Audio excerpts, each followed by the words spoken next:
اقرار الحسن لنڈن میں، اور لنڈن میں یہ اس وقت اپنی ایک سیاسی موومنٹ کا بھی آغاز کر چکے ہیں. پہلے بھی ان سے بات کی، ہم دوبارہ کچھ بات کریں گے. نئے سال کا آغاز بھی ہو گیا، 2026 شروع ہو چکا ہے. جو کچھ 2025 میں ہوا وہ بات کریں گے، کچھ 2026 میں کیا ہونے جا رہا ہے. کچھ ایسی چیزیں بھی ان سے پوچھنے کی کوشش کریں گے جن پہ کافی کنٹروورسیز بھی پہلے آئی ہیں. اقرار صاحب، سب سے پہلے تو 2025 کیسا رہا؟ 2025 جی 2025 اور اس سے پہلے گزرے ہوئے جتنے بھی سال ہیں نا، ہمارے لیے سب سے بڑا دکھ، ہمارے بہت قریبی دوست، بہت پیارے عزیز، ہر اعتبار سے، ذاتی طور پر بھی، پروفیشنلی بھی وہ ساتھ کھڑے ہوئے ہوتے تھے، راجہ مطلوب صاحب. جی بالکل. ان کی جو ناگہانی وفات تھی، وہ بس 2025 کی ہر چیز پر وہ غالب ہے. دعا بھی کیجیے، اور جتنے آپ کے دیکھنے والے ہیں آپ کے توسط سے ان سے بھی درخواست کہ بس ان کی مغفرت، ان کے درجات کی بلندی کی دعا کریں. اور بہت سارے فرنٹس کے اوپر ہم نے دیکھا کہ کچھ چیزیں، جس طرح غیر پاک بھارت جنگ کے حوالے سے ایک ایسا خوشگوار وقت پاکستانی قوم نے باوجود تمام تر سیاسی مخاصمتوں لیکن یہ تو بہت بڑی فتح بھی ہے نا، 2025 میں ہی ملی ہمیں، مئی میں. جی ہاں، میں وہ کہہ رہا ہوں، تمام تر جو سیاسی مخالفت تھی، جو اعتراضات تھے، ان سب کے باوجود کم سے کم اس ایک نقطے پر سب نے اس کو سیلیبریٹ بھی کیا اور سب متفق بھی ہوئے.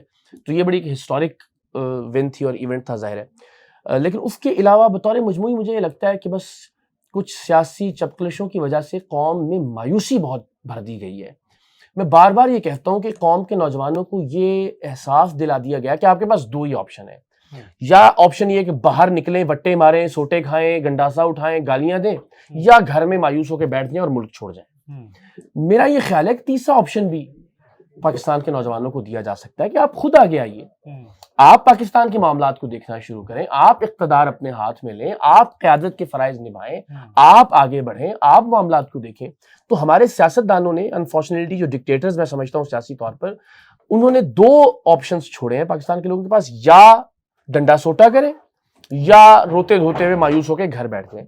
مجھے لگتا ہے کہ ایک نیا آپشن پچھلے سال کے اختتام پہ ہم نے اس کی بحث کا آغاز کیا، اور 2026 میں آپ کو یقین دلاتا ہوں، اگر میری زندگی رہی بشرط زندگی، مجھے یقین ہے انشاءاللہ سیاسی طور پر، شعوری طور پر پاکستان میں آپ بالکل سیاست کے ایک نئے دور کا آغاز دیکھیں گے انشاءاللہ. آپ کو ایک بہت بڑی اپوزیشن کا سامنا تحریک انصاف کے سپورٹرز کی طرف سے کرنا پڑ رہا ہے. جی آپ کا لاسٹ ایونٹ 97% ٹھیک تھا، وہاں پہ تھا، آپ موجود تھے. 2 سے 3% دو خواتین، ہاں وہی 2 سے ایک بہن تھی میری، ایک والدہ، وہ بھی جاتے ہوئے، وہ اس سے پہلے آپ سے مل رہی تھیں، ایسے ہی آپ سے پیار کا اظہار بھی کر رہی تھی. ایسے ہی. تو ان کو کیا کہنا چاہتے ہیں کہ کیا آپ عمران خان کے واقعی خلاف ہیں؟ پتہ نہیں، دیکھیں اصل میں نا کچھ لوگوں کا دھندا اور کاروبار چلتا ہی اس بات سے ہے نا کہ آپ نیگیٹیوٹی پھیلائیں، آپ جو منفی ترین بات ہے اس کو لے کر آئیں اور اس کی زیادہ تشہیر کریں. میں بار بار یہ کہتا ہوں کہ بھائی عمران خان سے اپنی محبت کو جاری رکھیے. ایک رات میں، ایک ایونٹ میں، ایک تقریب میں، ایک انٹرویو میں نہ یہ کرنا چاہتا ہوں، نہ میں یہ کر سکتا ہوں کہ عمران خان کی محبت جس کے دل میں اس کو نکال سکوں. عمران خان کی 73 سال کی ایک سٹرگل ہے. آپ اور میں اس سے 10 باتوں پہ اختلاف کر سکتے ہیں، 10 باتیں ایسی ہیں جن سے انسپریشن لی جا سکتی ہے. شوکت خانم کی مثال ہے، کرکٹ کا ورلڈ کپ جیتنا ہے پاکستان کے لیے، نمل یونیورسٹی ہے. سیاست میں بھی بہت ساری چیزیں اچھی اور بہت ساری چیزیں ایسی کہ جن پر آپ اور ہم اعتراض یا اختلاف کر سکتے ہیں. لیکن ایسا نہیں ہے کہ ایک آدمی نے 73 سال مسلسل اپنے گولز، اپنے مقاصد کے لیے اسٹرگل کی ہو، آپ یا میں آج اٹھ کے کہیں کہ جناب نہیں جناب، ہم تو ایک منٹ کے اندر لوگوں کے دل سے اس کی محبت اور نہ اس کی ضرورت ہے. یعنی ایسا ہم کیا کر لیں گے عمران خان کی نفرت ڈال کے لوگوں کے دلوں میں؟ عمران خان سے پیار کرتے رہیں جو پیار کرتے ہیں، عمران خان سے محبت کرتے رہیں، لیکن یہ ضرور سوچیں کہ عمران خان کے عہد یا ان کے دور کے بعد اس قوم نے کیا کرنا ہے. میں بار بار یہ بات کرتا ہوں کہ دیکھیے عمران خان صاحب 73 برس کے ہو گئے، اللہ ان کو 100 سال کی زندگی دے، صحت کے ساتھ، تندرستی کے ساتھ وہ جئیں. لیکن یہ سوچنے کی بات ہے کہ اگلے 5 7 10 سال میں یہ قوم کیا کرے گی. عمران خان صاحب کی ریٹائرمنٹ کے بعد یا ان کے عہد کے خاتمے کے بعد یا ان کے منظرنامے سے ہٹ جانے کے بعد آپ کے پاس کیا آپشن ہے؟ یا عمران خان صاحب کی جگہ ہم کسی ایک اور شخصیت کا بت بنائیں گے اور اگلے 40 سال ہم اس کو پوجنا شروع کریں گے؟ یا تیسرا آپشن یہ ہے کہ جس معاشرے میں اس وقت ہم موجود ہیں، برطانیہ، آپ مغرب کی مثال لے لیجئے، دنیا بھر میں جہاں جہاں جمہوریت اپنے ثمرات لوگوں تک پہنچا رہی ہے، وہاں کی سیاسی جماعتوں میں عوام مالک ہیں، وہاں کے لوگ مالک ہیں. ایک ایسی سیاسی جماعت بنا لیجئے کہ جو نہ کسی خاندان کی زر خرید ہو، جو نہ کسی ایک شخص کی ذاتی جاگیر ہو، جو لوگوں کی ملکیت ہو، لوگ اس میں انٹرنل ڈیموکریسی کے ذریعے اپنے فیصلے خود کریں، اپنے لیڈرز خود منتخب کریں مخصوص مدت کے لیے، اور پھر نئی لیڈرشپ منتخب ہو جائے جیسے ساری دنیا میں ہوتا ہے. بس ایسا پاکستان کے لوگ اللہ کرے کریں. اچھا، آپ نے نیگیٹیوٹی کی بات کی سوشل میڈیا پہ، تو کچھ الزام لگتا ہے کہ جو پرو تحریک انصاف کے سوشل میڈیا ایکٹیوسٹ ہیں، خاص طور پہ جو باہر بیٹھے ہیں، جی امریکہ اور برطانیہ، جن کے ساتھ آپ کی بھی اکثر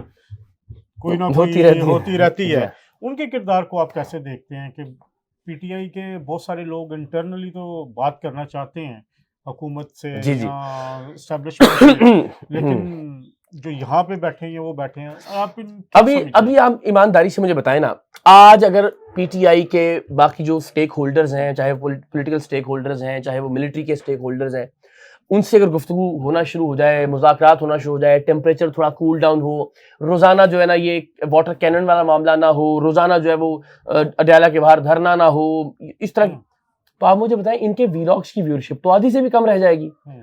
پرابلم بدقسمتی سے یہ ہے کہ تحریک انصاف ایک سوشل میڈیا اکانومی بن چکی ہے. اب وہ سوشل میڈیا اکانومی کے ساتھ ہزاروں لاکھوں ایسے لوگ جن کے ٹک ٹاک کے ساتھ، فیس بک کے ساتھ، ویڈیوز کے ساتھ، اور یوٹیوبرز نے بدقسمتی سے ان کی ویوز کی ڈالرشپ جو ہے وہ منسلک ہو چکی ہے ایک دوسرے کے ساتھ. وہ کبھی زندگی میں نہیں چاہ سکتے کہ عمران خان باہر آئیں، سیاسی ٹیمپریچر معمول پر آئے، اڈیالہ کے مناظر جو ہے نا روزانہ یہ جو مار دھاڑ ہوتی ہے یہ نہ ہو. وہ کبھی نہیں چاہیں گے کہ کوئی گفت و شنید کا دروازہ کھلے، کوئی اعتدال کا رفتہ نکلے، کسی طرح سے متوازن یا دانش مندی کے ساتھ یہ سارے سٹیک ہولڈرز بیٹھ کر آپ کو بات کریں. انہیں سوٹ ہی نہیں کرتا یہ، مگر یہ نہ ہو یہ ان کو سوٹ نہیں کرتا، یہ ہوتا رہے یہ ان کو سوٹ کرتا ہے تاکہ ان کے ڈالرز بنتے رہیں. بدقسمتی ہے، وہ ان کا واویلا جاری ہے، اور وہ بار بار. میں یہ سمجھتا ہوں عمران خان صاحب اپنے اس سوشل میڈیا کے بنائے ہوئے جن کا خود شکار بن گئے. اب مجھے یہ بتائیے کہ عمران خان صاحب کسی بھی سچویشن میں جب جیل سے باہر آئیں گے تو کیا یہی سوشل میڈیا یہ نہیں کہے گا کہ خان صاحب ڈیل کر کے باہر آئے ہیں؟ کیا آپشنز ہیں آپ کے پاس؟ عدالتوں پر تو آپ اعتماد نہیں کرتے، یہ تو آپ تا زندگی نہیں کہہ سکتے کہ عدالتوں نے انصاف کیا ہے، اس لیے کہ آپ تو کہتے ہیں کہ عدلیہ غلام ہے. تو یہی سوشل میڈیا کا جن بخیے ادھیڑ دے گا عمران خان صاحب کی ذات کے. خان صاحب بیچارے اپنے سوشل میڈیا کے جن کے قیدی بن گئے ہیں اصل میں.